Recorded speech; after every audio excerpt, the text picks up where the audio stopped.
in, everybody. Whether you're on the East Coast, West Coast, or around the world, this is Coast to Coast. And, of course, we got McLovin in the house. Pags should be here momentarily. How you doing, man? How's your weekend?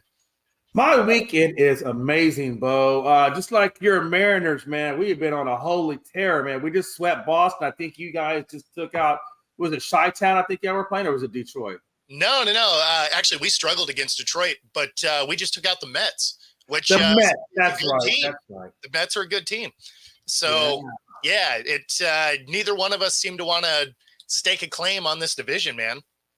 I think it's going to go down to the very end. I think it's going to be just like last year where, we're going to be swapping.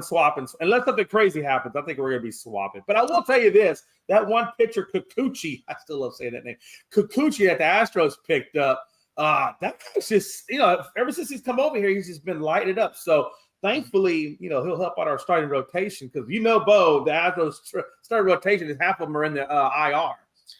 Yeah, I mean, you guys have really kind of figured it out coming down the stretch here, though. So, it's the guys that you have in the room have really started to come together because your pitching's been a lot better. Yeah, absolutely. And speaking of Philly sports guy, I saw the Phillies. I mean, they've been kind of, they've been kind of coming down a little bit down to planet Earth because I was looking at their percentage and they're like 585 is where their record is right now. And so, they're still tied for the second best in the league, though. Yeah, with the Dodgers. Yeah. So, and honestly, Houston's only 8 games back, and I don't fully expect to catch the Phillies, but I do think that they're closing the gap a little bit in the league a little bit. But I'm still kind of worried about Houston because Houston, like I said with our pitching, man, we seem to be kind of, we'll have good games and then we'll have games like what the hell, like the Tampa Bay Devil Rays. We lost the series. We took 1 out of the 3, but you can see where we were struggling on the pitching side of life. Well, and the Mariners are not really any different in that way because we struggled against Detroit, right? Like the Tigers did some work on us. We took one game out of the series, but then like yesterday's game beat the brakes off the Mets 12-1. Right. I mean, and I don't know. It's going to be interesting. The only thing that is a bummer about this division in general is none of us are playing well enough to really get a wild card spot. You're kind of in range, but realistically, you're either going to win this division or you're going to be that odd man out. You'll be that like seed just before.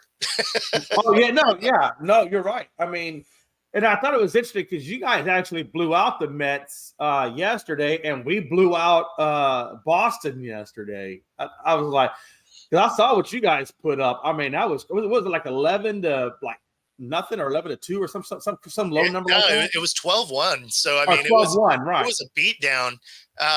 You guys beating Boston is good though. Oh hell yeah, it is. Because right now it's Kansas City, and you guys right now. I mean, honestly, right now with the way it's been going, since we've both been kind of flip flopping, both of us are really only a couple of games behind Kansas City, and I know Houston has I want to say I think it's either a 3-game or a 4-game coming up pretty soon with Kansas City. Yeah. So I mean that actually could try to turn where either A, we get the division, or B, we could snag the wild card if we could keep this momentum going. Yeah. Well, I mean, and beating Boston helps that, right? Hell yeah, it does. Now we've got to deal with Kansas City and get them down. What's happening, Pags? Good morning. How is everybody? Doing all right. What's new with you? Well, I am home. It has been like a whirlwind 10 days, like after I came back here, and then all of a sudden I'm like, hey, let's go back out again and go to another concert. And it was, it's been a lot of fun, and it's, I'm happy to be home, and maybe I'll even get some sleep. I'm about to say, you got to be exhausted right now. A little bit. But, Philly sports never sleeps, and neither do I. Yeah, and I gotta imagine your frequent flyer miles have got to be racking up. You know what? Everybody says that, and unfortunately, I wish I could do it all on one airlines. When American Airlines decides to sponsor me and give me all those miles, I would be really excited about all that. But until that point, I'm just accumulating them slowly. No, that's why I always do mine on like my American Express instead of a card that's specific to an airline, because then I get miles from any flight. Right. No, and I am working my way back to doing that. Yeah. So it's like it's been a I had another business before, and that business when I closed it up, I declared bankruptcy on that. So I'm just about ready now to start accumulating again. No, makes sense. But how are you guys? I'm good. Yeah. I'm Yeah. good, Yeah. man. I'm good. I tell you, I watched the Cowboys last night when they were playing the Rams, and even though we lost the game, which we lost it like right at the very end, Stetson Bennett threw like 4 interceptions, but he got lucky and got the touchdown at the very end, which is typical Cowboy fashion. But it is. I mean, it's preseason too, so I don't read too much into that. But Yeah. I was, you know what, though? I was really impressed with Trey Lance. That was the first time I really got a good look at Trey Lance, and the guy was getting out of pocket. He was evading the pocket. He was evading pressure. He was making his throws. He really didn't turn the ball over, and he was looking good. I think he had like 3 or 4 good drives in him during the game. So, I mean, it kind of gives you a little bit of glimmer of hope for this guy because, quite honestly, I don't think Cooper Rush. I can't imagine them holding on to him with the cap purposes. So it's kind of good to see maybe Trey Lance at a cheaper rate could help the cap out and still be somewhat successful. Well, I mean, staying healthy is the thing for him, right? Like we don't even know if he can play football because he's played 1 game in every year he's been in the league, basically. So yeah, I mean, and that's right. You're right. I mean, because health is the key. So we'll see. That being said, since we're already talking about the Cowboys, might as well jump into that. So you got Jerry Jones coming out the other day saying that there was no urgency on getting CeeDee Lamb done. And then he walked it back a little bit, saying, "Oh, no, we do miss you." Has he ruined his ability to get this deal done yet? Because, I mean, I feel like he's been working really hard at destroying any chance of actually signing these guys if they wanted to, because it's Jerry Jones. If the Cowboys actually had a good amount of cap space to where they could give him or offer him the kind of contract that he's, looking for, then I would say, that could be huge, putting your foot in your mouth like that. But given the fact that our cap is so incredibly tight that we're probably not going to be able to afford him anyway, I don't know that it really matters at this point. I mean, if I was the Cowboys at this point, I'm looking to trade him, try to get some draft picks and recuperate because they're not going to be able to sign all these guys. They don't have the money. Yeah. I mean, they definitely don't have the space to sign everybody, but it feels like he's going out of his way to make his job harder to sign these guys. Oh, he is. But that's typical Jerry. Come on. I mean, honestly, it really is, Off the tracks. Choo choo. Yep. Hey, listen, I love it. Let's keep doing it, Jerry. Keep doing it. Hey, you know what? Hey, listen, since we're talking about, strained things, Pags, I was reading the other day where it looks like Hurts and Sirianni are just strained all to hell. Does that concern you? So it was interesting that came out on Hurts's birthday. Yeah. And it was very interesting how that kind of all happened. It will concern me if it shows its face again. Sure. That's where I feel. We have Kellen Moore now, which, like I said, you have a good familiarity with. And I think that Kellen Moore is a good buffer between the two. The fact that he's mild-mannered in the grand scheme of things, sure. And has a much different style of coaching in comparison to Sirianni, I think is going to play a part here. And listen, if it is a mess in the season, then there's going to be some things that have to be discussed. If things go the way that I expect them and everybody kind of expects them, then, if they go back to the NFC Championship game, which is where I have them going to Detroit. That's where I see them being. I see, I think that the 49ers take a small step back, just a small step. I think that Detroit actually tries to make the run here and go to the Super Bowl. I think they wind up hosting the NFC Championship game because I think that really, when you look at it all, they are probably the strongest team in the NFC. And if the Eagles make it back there, then everything's squashed. Oh, If the Eagles sputter out of the gate, I don't know. There could be a lot of things changing. No, that makes sense. So yeah, they do need a top level receiver, but I mean, who knows what this team's even going to look like? It's interesting that he says that. Bottom line sports, because CD is kind of our wide receiver one. If we lose him, I don't know if we have a really true wide receiver one after that. I don't know. I haven't seen enough from this group that they got to say that they have that. So that could hurt them a little bit, but yeah, I mean, I don't think you do. Like, CD's obviously your best receiver, right, but not having a quarterback also matters. I'm going to speak to the Bottom Line Sports' most recent comment here, where Kellen Moore is overrated. Obviously, as a Cowboys fan, Cowboys fans have very unique knowledge of Kellen Moore. So when it comes to that, and I think about how that all went down, Kellen Moore is really big on the run game. The one thing that I would absolutely say about the Cowboys, although their line was great, it was meant more for pass blocking, not necessarily run blocking, which sounds ridiculous, but actually makes a lot of sense. That they are better backing up than moving forward. Sure. And I feel that our offensive line, is more apt to move forward rather than doing the pass blocking. And I think that's going to make a difference. I like the fact that he is a run-first guy because the running game has been our strength. We have Saquon Barkley now. This guy likes to run north-south rather than around the ends. So I kind of feel that he might be better suited for us than he was for Dallas. And that's all I could say. I am skeptical.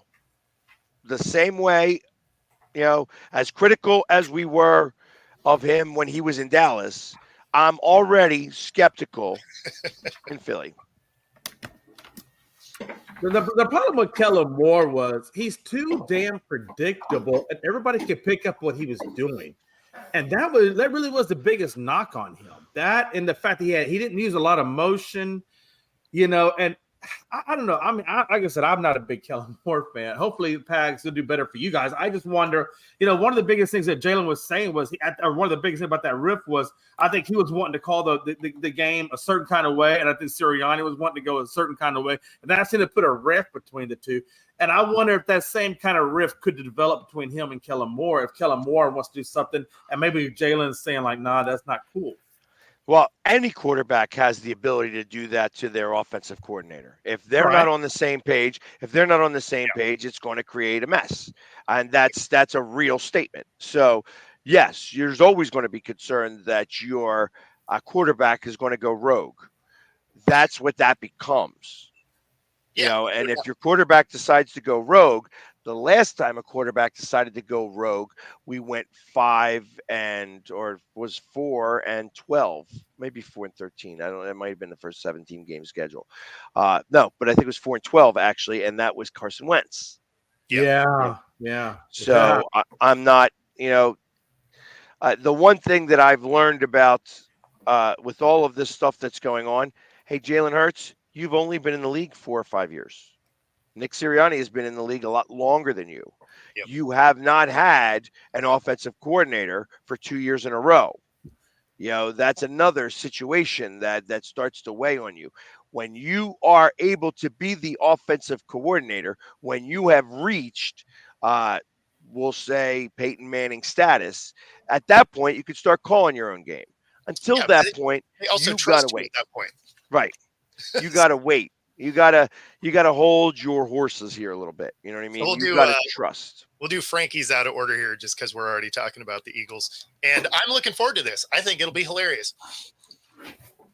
And it happens on my birthday, October 20th. On my birthday. Happy Awesome. birthday to Philly sports guy. Let's go to New York and shove it up their ass. Let me ask you this though: with Saquon, we all know he's talented, but his health has kind of always been. Are you at all worried about his health at all to do the whole seasons? Not really. And the reason being is that every injury he ever got with the Giants was out on the ends. Literally, if you watch it, when he's running outside the box, that's when he gets hurt. Out in open space. He's not an open space runner like that. Right. So when you're trying to juke like that, like you plant your foot and then you get hit, well, that's how your knee starts to go in opposite directions of your body. Running north and south, he doesn't have the ability to do those jukes like that in open space. He's getting hit all the time. That's how he ran in Happy Valley when he went for Penn State. He was a north-south runner. The Giants, I feel like, didn't utilize him properly. So Kellen Moore is a north-south runner guy. He doesn't like going around the ends, and that's where Pollard. Some of that has to do with the strength of your offensive line, though, because if your offensive line can't drive forward, you have to run around the end because they can't open a gap. And Correct. so when you looked at the Giants, the one year that he did have a good year there, their offensive line was able to open holes, and he didn't get hurt. Amazing. Go figure. Yeah. So that's why I don't have that concern. Now, again, if he starts to try to get cute, those screens, don't do those bubble screens to the running back. You got to do them to a receiver. Yeah, let's not risk him in that space. Well, that's a good point. Yeah, especially with those knees. The last thing you want to do is put him in a compromised position. Yeah, and their offensive line is going to be fine without Kelsey. Like, they already had their guy anyway. For 2 years. Yeah. 2 years he was getting ready. And if by chance he's not working, they'll move Dickerson over. Dickerson was also a center. So, and both of these guys are very agile. I mean, and Kelsey hasn't stopped being there. He hasn't quit. Yeah. He retired, but he ain't quit yet. You know what I mean? So and he's still working out. So I mean, he's ready if they need him. He's actually probably now in a little bit better shape than he was when he was playing. He slimmed down a little bit. I would bet if they call him mid-season and you guys have a legit shot, he's it. Oh, I can just see him getting a phone call, telling his wife, "Hold my beer. I got to go to work." Hey, listen, the wife is already saying, "Get out of the house. Go do something else because you're tired of having you here." You know what I mean? You're messing up the rotation here. Yeah, let's get out of here. I wanted you to retire, but I was wrong. Yep. But I mean, I don't think that it's going to affect them in any way, shape, or form. The line is just too strong in general. Yeah. At one point last year, there were 4 Pro Bowlers that got selected to the Pro Bowl from our offensive line. Right. Yeah. You know what I mean? That's a big deal. The offensive line is definitely a strong suit for the Eagles. There's no doubt. And I think you're wrong here. I think he was pretty much done either way. But the way that the season fizzled out, I'm sure helped it. But you know what?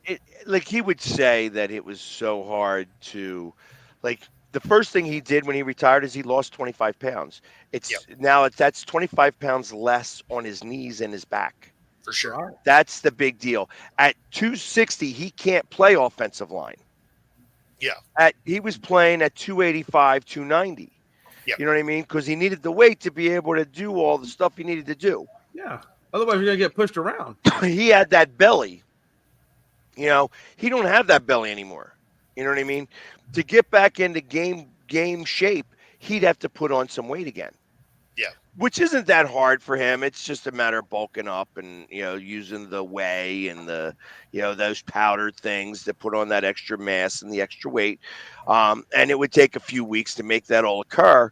But I don't think and it didn't have anything to do with, I don't think that we have a chance. I think he believes that we have a chance. And, I think he felt the moment he retired, he's like, oh, man, what am I going to do with myself? I only know football. Yeah. That's kind of what it is. He's a good talker. He's able to do all those commercials and everything. He's able to be a hype guy. He's a very intelligent guy. Obviously, he knows exactly what he's doing, but he is a football player and he knows football. I mean, I have been very critical of Jason Peters. Jason Peters should have retired 6 years ago. And I think he's got another job this year. He didn't retire again. Wow. Some guys just don't know how to stop. And Jason Peters, if he was Trent Williams, right. Imagine what Jason Peters could give to a team. Sure. He's no longer Trent Williams. Yeah. You know what I mean? He used to be the best. He's not anymore. And he's been so bad. Like I said, I feel like that it's cost him his first ballot. He was the first ballot Hall of Famer. And I feel like now he might still be because of the longevity. Sure. But I mean, he was the best at his position for a long time, and that's a big deal. But now you've just been costing teams. Yeah. Including Seattle. Yeah. And Dallas. Yeah. Yeah. I mean, he's played for all three of our teams. Yeah.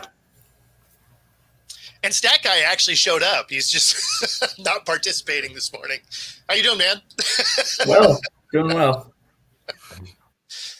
I did see your comment earlier.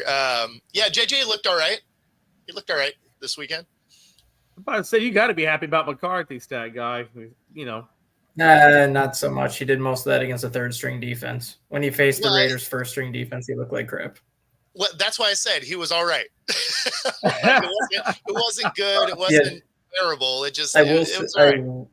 I will say he had a better deep ball than I expected him to have, though, because his 2 touchdown passes that he threw were on 40-yard deep balls, which I didn't think he had that accurate of a deep ball. So I guess, regardless of the second, third string defense, he did have a pretty deep ball on Saturday. Yeah, they were accurate. In fact, they were probably his best 2 throws of the entire day. Yeah. So all of a sudden he's given some of those Russell Wilson vibes. But I will tell you somebody who looked really good on Friday and Saturday. Is who? The Atlanta Falcons quarterback that they never should have drafted, that I really wanted Minnesota to draft, looked really good this weekend. Oh, Penix? Oh, yeah. But you got McCarthy, so yeah. No, I don't want McCarthy. I want that guy that looked really good this weekend against the first string defense. I don't know about that. I mean, I didn't watch the game, so I mean, how good are you in preseason? Just because you have scripted plays that you practiced all that time, and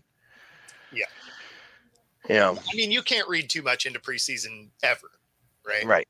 It's always you're watching for the guys that are trying for the last 10 spots of the roster. Mm-hmm. That's what you're really watching for, because your top 40 guys they're there, right? There's those 13 spots that 45 guys have to try for. That's the question. Yeah. Yeah. But 100%. It is always interesting to watch, especially the first game of the preseason, though, what teams are going to do. Which teams are like, we want to win this game, so we don't care that it's preseason. We're rolling starters out. And I think you should roll starters out because they haven't had any live reps anyway. Yeah. or the teams that are like, we're not bringing any starters till week 1. That's And, us, Eagles. Yeah. So, but in doing that, I used to do like pick them and include the preseason. You can't even do that anymore because like some of the teams are actually interested in winning, and some of them are like, we don't care. We're going to look at a guy that is going to be, bagging groceries tomorrow. It's interesting. You know what I liked? I mean, not to take anything from the Eagles preseason game that I did watch. How about the Ravens going on that 24-game winning streak in the preseason? They lost their last, and now they're on a losing streak in the preseason. Yeah. The Eagles won a preseason game, which is something that never happens, ever. Yeah. Yeah. The Seahawks generally do decent in preseason. They usually, they're not fighting with each other. Well, no, I mean, they usually play decent. It's, obviously practice is tenuous, but, it's, they usually do like, when it was 4, they'd go like 3 out of 4. Right. So now that it's 3, they'll probably go like 2 out of 3. Is usually kind of how the Hawks end up. But. The one thing that I'm a firm believer in, and I know that it hasn't really played true with the Eagles, especially over the last few years, because we can't seem to win a preseason game. So I was all excited when we're like, we won 16-13 on a fumble recovery on the last play of the game, just about. Perfect. Didn't end the tie, which I'm sure helped out. But winning begets winning. Yes. And I'm a firm believer of that. Like even preseason games, that's kind of what propelled the Ravens to be so good for so long that this is our 5th year of 17 games. So you think about when you're on a 24-game winning streak, they had 12 games, which is 3 years because it was 4 games and now it's 3 games. Yep. So, and then another 4 years. So it's to have a 24-game winning streak. You know what I mean? And it's impressive.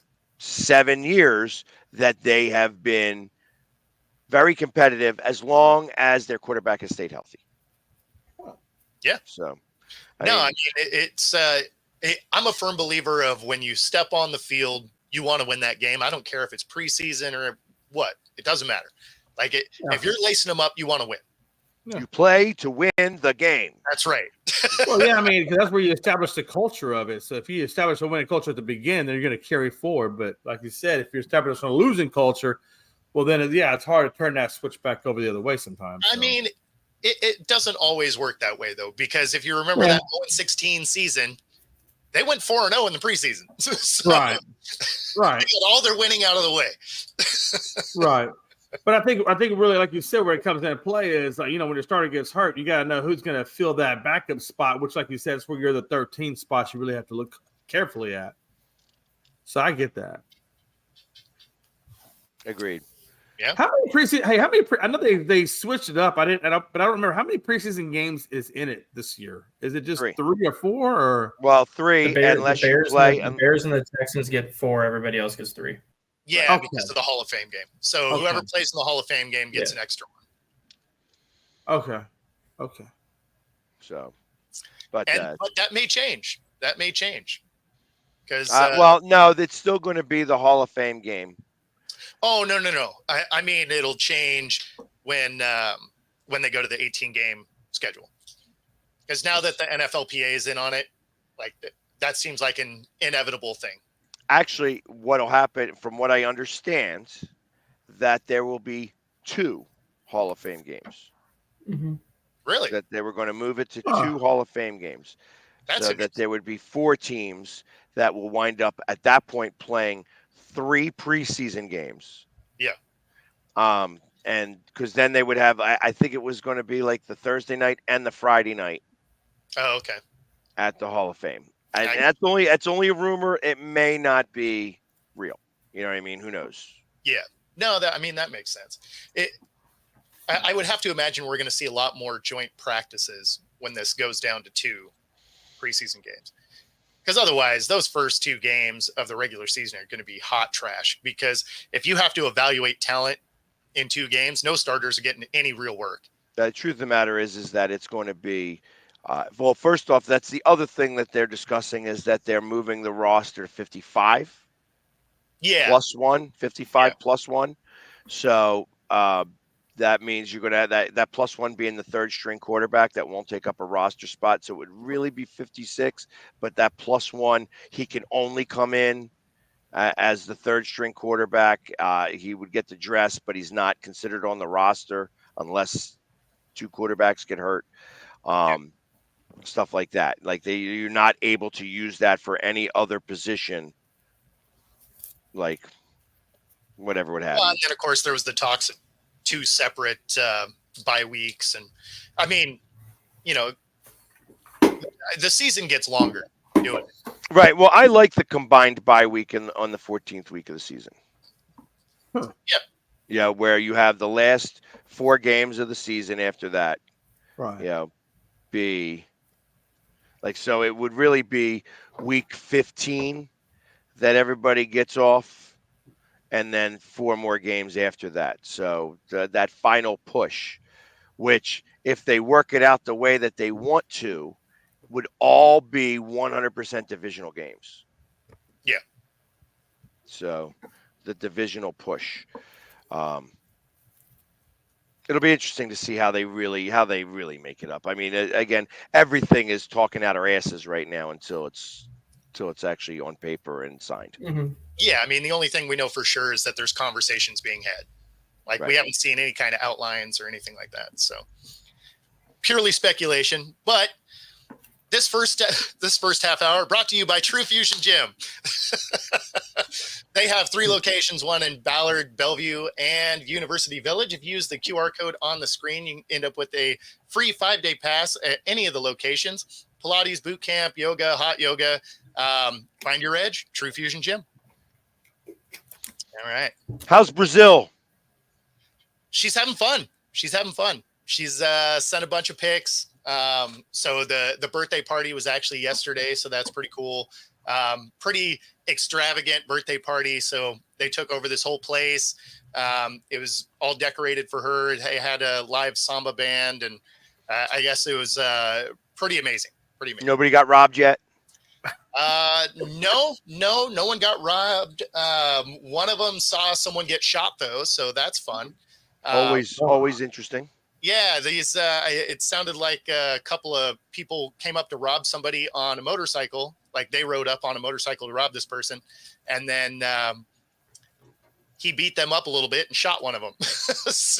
I mean, hey, that's the fuck around and find out, right?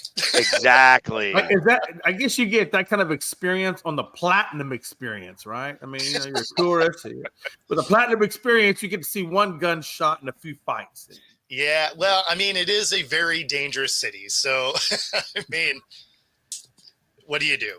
Hey, but I'm taking notes because obviously I'm going to be there at the end of the month.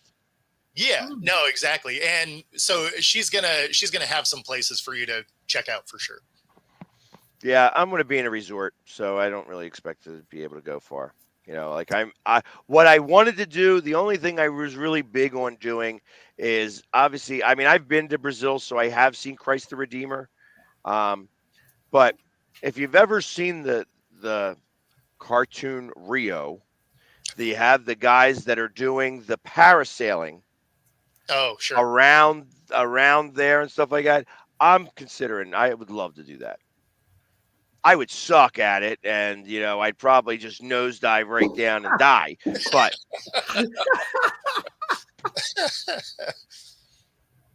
would be cool though. It would be cool. Would be fun. I'm looking forward to it. I was on parasailing once before, and it is really a fun experience. I was a little terrified, praying to God that those straps didn't break or something, but for the most part, it was a lot of fun though. So, but yeah, I mean, hey, listen, I'm one of those guys that's, you get very nervous up until the point that you're about to do it. and then you like. So when I went skydiving, I didn't go tandem. I pulled my own cord. You know what I mean? Oh hell! No, it doesn't save me. Definitely not. You watch this guy all the time. You know that turning a blind eye to that wreck. I'm saved already. So, but when I went skydiving, I pulled my own cord, and you spend 8 hours of a class learning how to pull that cord. I mean, they show you kind of how to do this and whatever. Ultimately, when you jump out of the plane, at that point, it's like, hey, listen, I've made my peace with God. Sure. If I don't make it, it was the way I was supposed to go. And that's kind of how I feel about it. So you get more nervous up until the point. I was more nervous for the class than I was until the time I jumped out of the plane. Sure. And when I jumped out of the plane, it was like, there you go. And it's that's right. Here we go. if it doesn't open, there was another famous guy who used a news anchor in the late 70s, early 80s who splat. Jim O'Brien. In Philly. It happens. A sports guy who went skydiving and the chute didn't open. Or the chute opened, but it wasn't thing. And because ultimately you have two chutes. You have the front and the back. The back opens up nice and big or whatever. But if it gets tangled up, you only have a certain amount of time before you got to break it away and open the other one. And the second one doesn't open up nicely. It's like it's almost like you hit a wall. Well, yeah, it's an airbag is what right. it is. Yeah. Like it's like, okay, and try not to die. But if none of them open, you try and steer yourself to take out a pigeon. Right. But yeah. No skydiving for me, though. I have never jumped out of a perfectly good airplane. If that thing's on fire, I'm in. Like, strap me up, let's go. But otherwise, I'd love to do it again. Actually, I would do it again. Like I said, at the time I took the class because I wanted to do it more frequently. And I will tell you, the adrenaline rush that happens when you skydive, it lasted for 3 days. Now, I am 51 years old. I have been around a few extracurriculars that I'm not going to mention by name for any reason, but things that are synthetically help you get that adrenaline and that fun and stuff like that. Nothing beat it. 3 days. that's pretty awesome. Yeah, it was like 3 days of a high, of an adrenaline high that just could not be matched. So.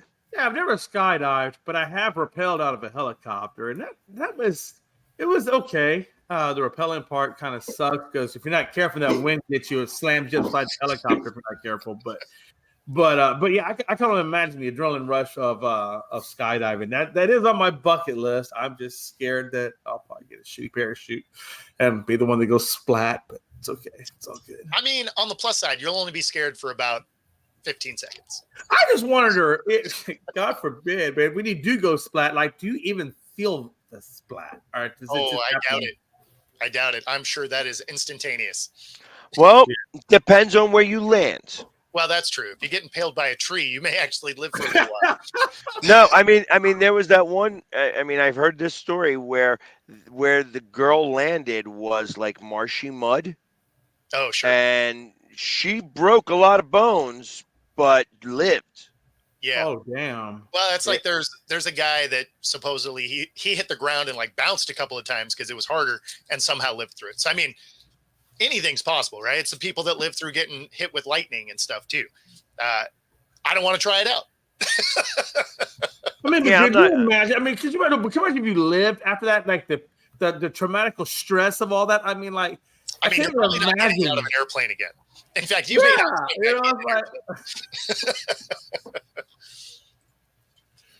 Yeah, the PTSD that comes from that. I mean, but I probably wouldn't jump out of an airplane again.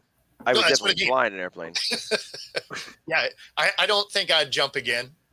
You know, if my chute didn't open and I somehow lived, I'd be like, I think that was probably my one.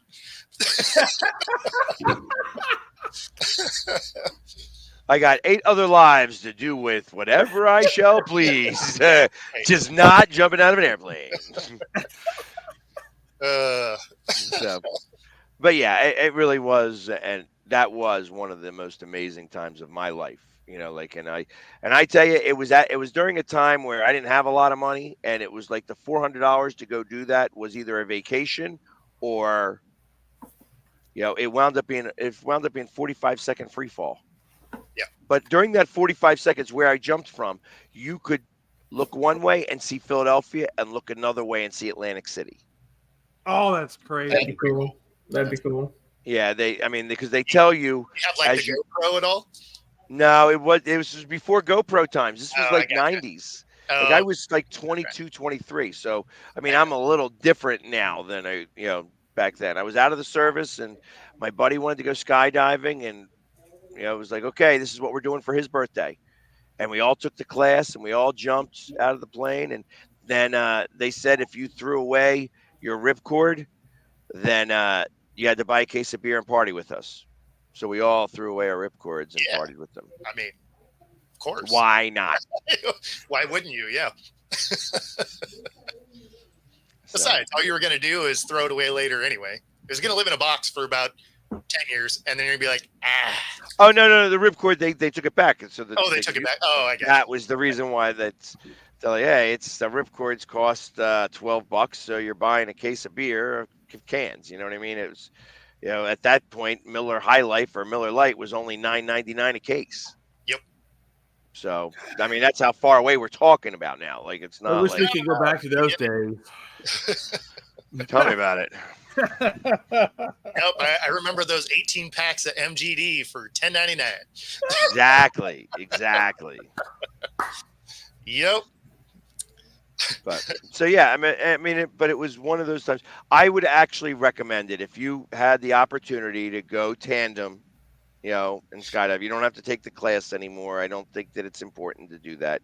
Just go. The thing that's funny is you can actually do that walking distance from our house, because we live really close to a small airstrip, and they do skydiving every day, and so it's a huge thing next to our place. So, how many have been lost? Actually, none that I know of. Yeah, I haven't heard anything about that. I mean, since it's opened, I'm sure someone probably has. But yeah, I mean, it's a cool little airfield. But yeah, I went to a place called Free Fall Adventures, and for a minute it was known to have like a 0.04% rate of failure, which sounds like a little, is not. Think about that at 0.04. If you have 100 people, I mean, it's 4 out of every 1,000, I think, is what that becomes. Yeah. That's not good. Sure. So I wonder if the family of the that's for sure. But it also makes you wonder how many of those people like pack their own chute and stuff. Because I mean, if you do that wrong, even if it opens, it doesn't open right. So right. I just wonder if the family of the deceased gets a refund check. I mean, how does that work? I mean, No, but there's insurance. There is that. Now, I am much more likely to go and learn how to fly a helicopter there than jump out of an airplane. That's another thing that I would love to do, but it just takes too long. Like you need a tremendous amount of time. I would love to get a pilot's license. Yeah, I think it'd be fun. Yeah. Like if I had a pilot's license, it's. You think about this: if you rented a plane that you flew, sure, and like you worked it out with some of those things where you get like 5 people to go with you and pay for the fuel, you could get a lot of places much cheaper and much more efficiently than anything else. Not Seattle. Like I couldn't go from here to Seattle, but I could definitely take these jumpers from here to Florida.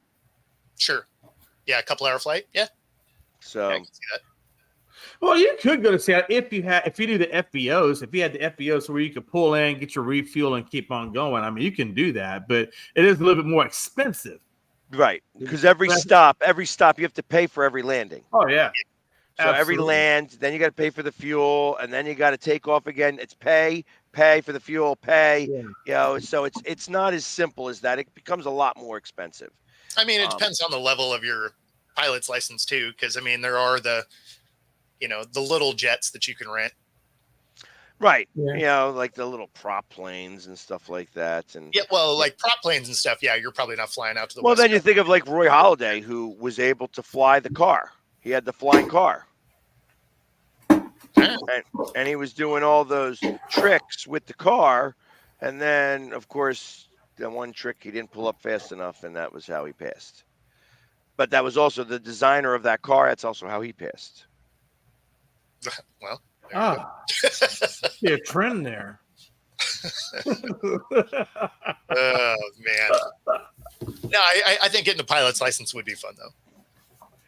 Yeah, and Pax, I don't know if you still have your GI Bill, but I was thinking about doing something like that. I'm a little scared about flying, so that's the only reason I haven't done it. But I wonder if the GI Bill would pay for something like that, which I'm sure it would. Probably. I'm sure it would. The GI Bill, I thought ended after 10 years. If you didn't take advantage of it after 10 years, it was. Well, no, that was the old GI Bill, the post 9/11, which is Yeah, but I was in at the old GI Bill. I wasn't. Oh, post okay, 9/11. okay. Yeah, you're right. You only had like, and it really wasn't a whole lot of money to begin with. What was it, like 15,000 or something like that? I think is all they gave you. 12 is what I got. Was it 12? Yeah, Okay, you put 1,000. You put 1,000 in to get 12,000 back. Yeah. Because when I came in, that's what I did. I got the post, or I got the GI Bill at 93, and then when I got out and came back in, then I got the post 9/11. Right. So I was thinking about doing that. That might not be a bad idea. I don't think Melanie would let me go take a flying class, though. She listen. Before you do that, I would say, Jay, before you do that, find out what their recommendations are for medications. Yeah, right. Yeah, no, seriously, no, that's a valid point. Yeah, because it's listen, I love you to death. I don't need you crashing and burning because you took the meds that day and on the day you're flying. Well, yeah, because we've seen you not be able to operate a microphone, and so an aircraft. Probably what you trying to say, Bo? Exactly that. Oh, okay. I didn't know if there was a hidden. Okay, all right. But I think you need 1,600 hours of flight time. Yeah. Which is a lot of time, and it's expensive. Like you need like it's like a $25,000 endeavor. So you better have the money and you better have the time, because it's not like you can do 1,600 hours in a month. In fact, you can't. I think you're only allowed like 10 hours of flight time a week. So well, and a lot of that is with you got to have instructors, so it's got to fit into their schedules too. So yeah, no, it's super expensive to get, but right. And then so I think it's literally it might be 20 hours a week, which means it's 80 weeks if you're doing it that way. Sure. Still, it's a lot. It's a long time. It's almost 2 years now. Yeah. Yeah. And I'm guessing if you wanted to fly, like, let's say you want to get a commercial license to go fly for Delta or United, one of those big planes, I'm guessing that's even got to be more flight hours, wouldn't it? That ship sailed a long, long time ago. Yeah, that's way different. Yeah, I don't have the eyesight for it. Yeah. That's the problem. You need to have 20/20 vision, uncorrected 20/20 vision to start that. And now I have. I'm like squinting just to see you guys. No, we didn't crush his dream. We just want him to stay alive. They didn't really crush my dream. They actually showed that they actually care about me. That touched my heart a little bit. We're trying not to see him on the news, at least for that. Oh, man. Yeah. Local podcaster from Houston, survives the torrential flooding to die in an airplane crash. Hey, could you imagine if you had the GoPro on that? You know, like, oh, did you see Jay's last 5 seconds? I think I saw pee coming out. Well, that's why you crashed, because you're just looking down. Like, what are you doing? Well, you know, they got these. Have you seen the suits where they got the webbing where you can pair? I don't know. You jump off a The cliff. flying squirrel suit. Yeah. Yeah. Now, that looks cool to me. Now that would be interesting. That looks really cool, except you better know how to turn. Yes. Yeah. Yeah, those rocks come quick. Those cliffs come quick, and if you ain't turning the right way, you don't bounce well. You don't start skimming cliffs. Like, you start in wide open air. It's not like they're like, all right, here's a squirrel suit, pat on the ass. Best of luck, guys. Yeah, I got to imagine there's a lot of training time, like at the iFly places with that. Like, Yeah, learn how to Yeah. do that and whatever. Because the hardest part is the biggest deal when you're skydiving is trying to gauge when you do the last pull, because you want to do it when you're about 3 to 5 feet up, because if you do it right, you're able to just walk. Yeah. It just does it right. If you do it wrong and you're like 30 feet up in the air and you do that pull, it's like it slows you down, and then you have the descent and spam. You know, it's you can break your legs, actually. Yeah, exactly. So I luckily did not break my legs, but that's why most of the time, like even in the Army, when you get airborne qualified, most of those guys are generally 30-40% disabled when they get out of the Army because of the jumps, the knees. You know, it's not my buddy's 100%. My best friend here, Sammy, he's done. He was airborne, did a number of jumps. Guy's 300 pounds. He's operating at 300 pounds now. He probably operated about 240, 250. You know, along with the bag on the back and whatever you're carrying in the front, and you know you're jumping out of there, and it's of course he's got to land. You know what I mean? So he's not landing on his butt; he's landing on his legs, and you know. Yeah, so he's 100%. Well, good. But I'll tell you, and a lot of them, you know, depending on, I guess, on the severity of your knees, you're right. They can go to up to 100. But he must have had more than just knees, though. I wonder what other issues he may have had to get that full 100.